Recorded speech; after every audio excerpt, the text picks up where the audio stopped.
Vous savez à quel point on est attaché à nos invités, nous autres, à Histoire de succès? Bien, il y en a un qu'on a trouvé qui, lui, est attaché aux attaches, les attaches de pain. C'est bizarre, vous allez dire, mais ça prend des gens derrière qui font ça. Et c'est toute une histoire pour l'entreprise KLR qu'on vient visiter. Et Nicolas Hamel qui nous reçoit. Bonjour, Nicolas. Bonjour. C'est assez particulier comme domaine quand on dit dans la vie, on fait des attaches, mais on s'attache à notre métier aussi. Il faut nous raconter la belle histoire. Ça a été créé en 1977, cette entreprise-là. Exactement. Alors, on se trouve dans la région de...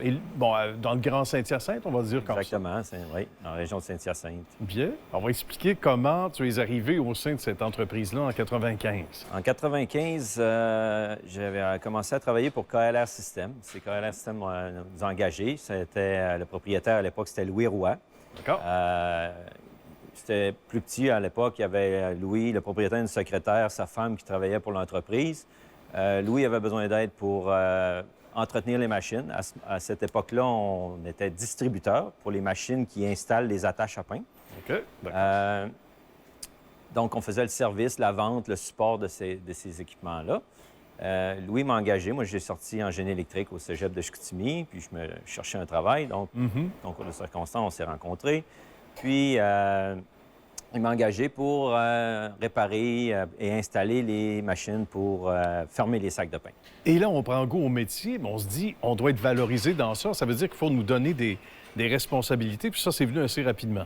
Exactement. C'est en installant les machines qui ferment les sacs à pain. Je voyais des besoins. J'étais dans les boulangeries, de me promener de boulangerie en boulangerie. Je voyais des besoins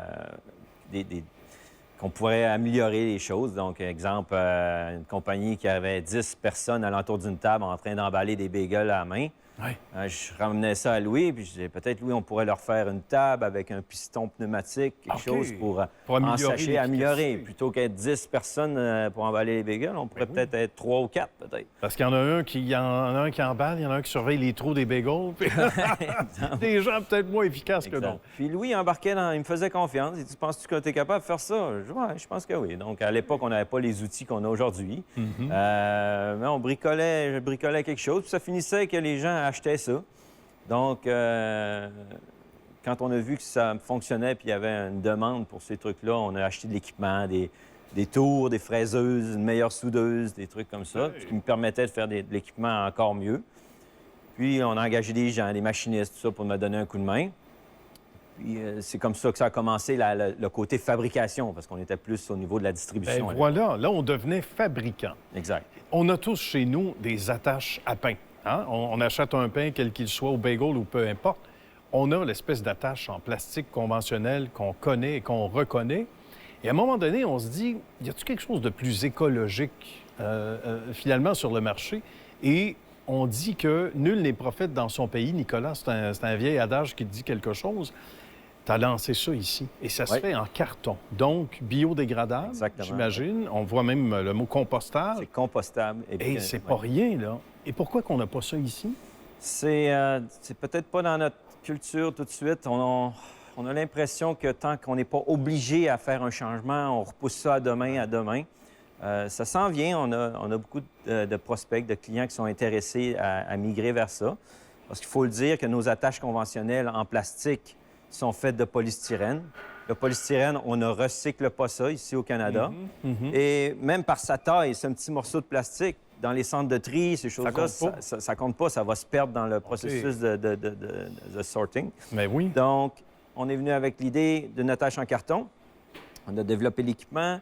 Le produit est super intéressant. Tout de suite, quand nos clients australiens ont su que ça existait, ils ont embrassé cette technologie-là. Ils ont sauté là-dessus comme un kangourou. Oui, exactement.